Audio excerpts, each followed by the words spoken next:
wondering what the hardest thing about being a sports medicine doctor is. Is it getting really good at anatomy? No.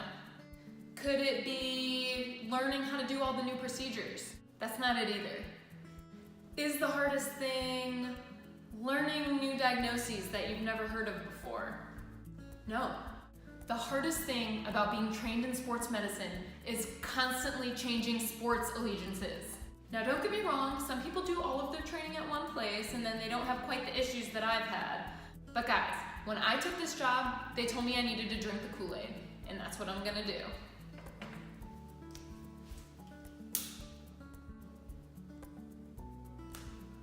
I'm just kidding. I wouldn't do that.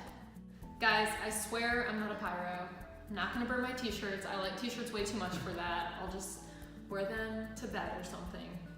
So for those of you who don't know what primary care sports medicine is, because I really didn't until I decided to go into it, basically you can do a fellowship, which is extra training after you finish your training in your primary specialty. In primary care sports medicine, you learn a lot more about how to take care of injuries of the musculoskeletal system and how to be a team doctor and how to do some procedures that general primary care doctors don't necessarily do.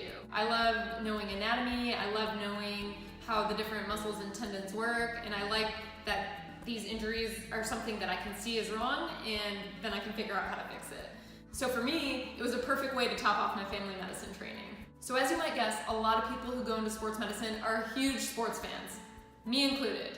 I've loved sports ever since I was little, and my favorite sport has always been basketball. So growing up, I always cheered for the Spartans, Michigan State, I'm from Michigan.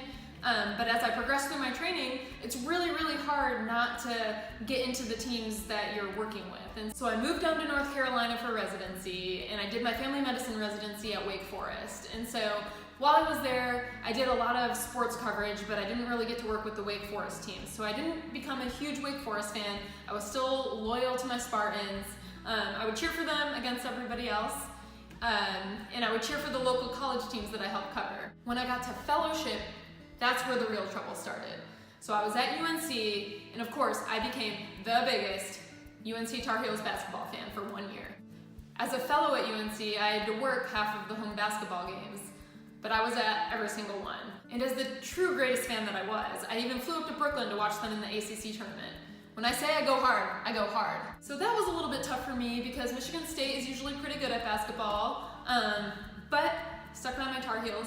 And it wasn't just the men's basketball team, it was the women's basketball team, it was the football team, it was the lacrosse teams, the soccer teams, and it was probably the most fun year of my life. So then, after the coolest year ever, I was so lucky and I landed my absolute dream job at the University of Notre Dame.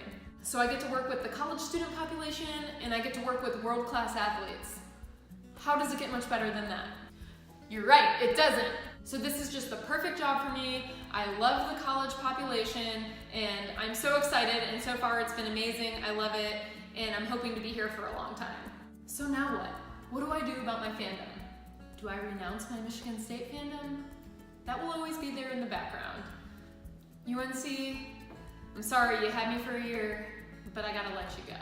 I'm a huge women's basketball fan, so UConn women's basketball has always been my first true love. But I guess they're just gonna have to be my second love now, because I'll tell you what guys, I am all in. In the past 2 weeks, I've already found that I love the student population, I love my coworkers, and I love the university. The campus is beautiful, I've already got to see so many great sports. I went to my first home Notre Dame football game, and I'm sold. I'm 100% sold. So guys, I'm officially 100% a Notre Dame fan, and if you have anything bad to say about that, don't say it to me. Go Irish!